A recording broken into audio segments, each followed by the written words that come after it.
Dica de livro: Uma Prova do Céu. A jornada de um neurocirurgião à vida após a morte. Autor Dr. Heber Alexander. Editora Sextante.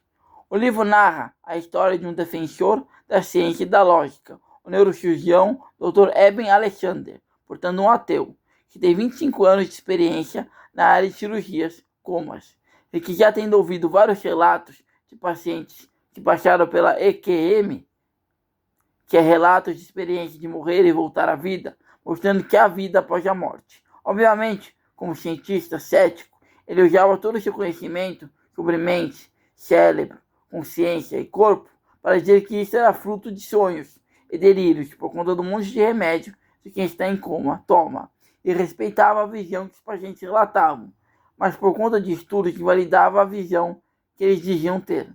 Mas quando o neurocirurgião Dr. Eben Alexander contraiu uma meningite bacteriana gravíssima e ficou em coma por 7 dias.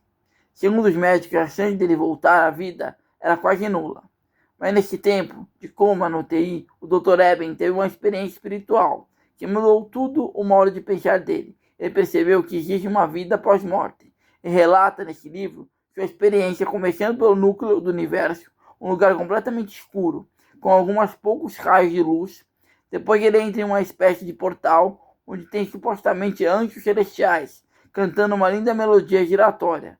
Mais adiante, no caso dele, ele é recebido por uma jovem, com asas de borboleta, que diz a todo tempo para ele como ele é amado e que ele vai voltar em breve. O lugar que ele está é todo colorido, com árvores, animais, pessoas e todos voam, inclusive ele.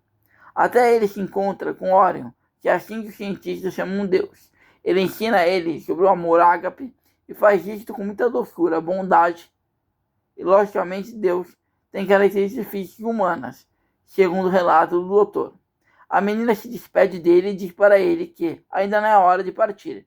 Ele acorda desse coma no 7º dia e volta como se não tivesse acontecido nada com ele.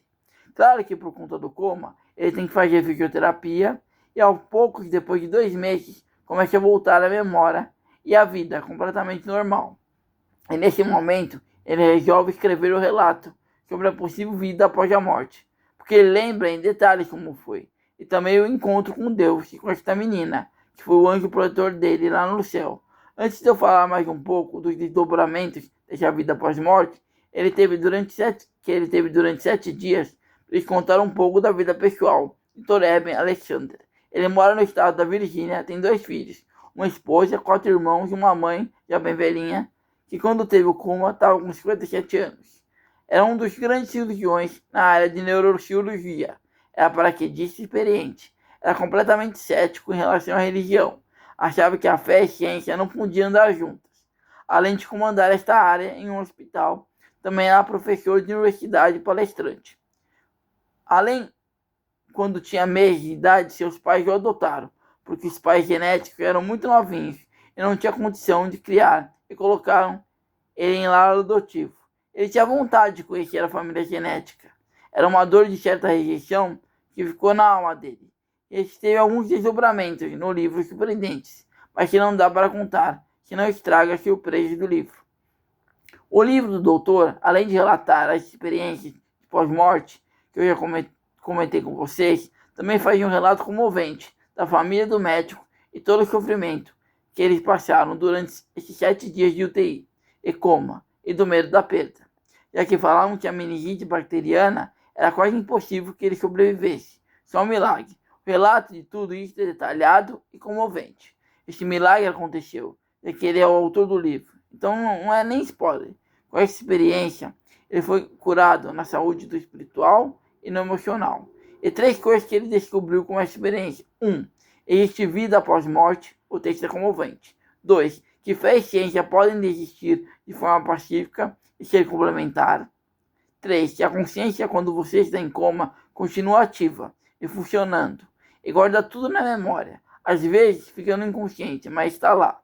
E tem um poema escrito por David Romano, Quando amanhã começa sem mim. Quando amanhã começa sem mim. E eu não estiver aqui para ver se o sol nascer, e encontrar seus olhos cheios de lágrimas por mim. Eu queria tanto que você não chorasse do jeito que você fez hoje, enquanto pensava nas muitas coisas que não chegamos a dizer. Eu sei quando você me ama tanto, quanto eu te amo. Cada vez que você pensa em mim, eu sei que você também sentirá minha falta. Mas quando amanhã começar sem mim, por favor, tente entender que um anjo veio, chamou meu nome, e me pegou pela mão e disse que meu lugar estava pronto, no céu, muito acima, e que eu teria que deixar para trás todos aqueles que eu amo muito. Mas quando eu atravessei os portões do céu, eu me senti tão em casa quanto Deus olhou para baixo e sorriu para mim, seu grande trono dourado. Ele disse que esta é a eternidade e tudo que eu prometi a você, hoje sua vida na terra passou, mas aqui ela começa de novo. Eu prometo que não haverá amanhã, porque hoje sempre durará. E como cada dia é da mesma forma, não há saudade no passado. Então, quando o amanhã começar sem mim, não pense que estamos distantes, porque toda vez que você pensar em mim, eu estou bem, aqui no seu coração. Tenho que declamar para vocês, vale a pena. O Dr. Hebe criou um site e uma organização sem fins lucrativos para continuar falando sobre o tema ciência, medicina, vida após a morte. Com suas experiências, ele pôde compreender melhor seus pacientes. www.eternea.org. E eu recomendo a todos o livro Uma Prova do Céu, uma jornada de um neurocirurgião à vida após a morte. Autor, Dr. Eben Alexander, editora Sextante.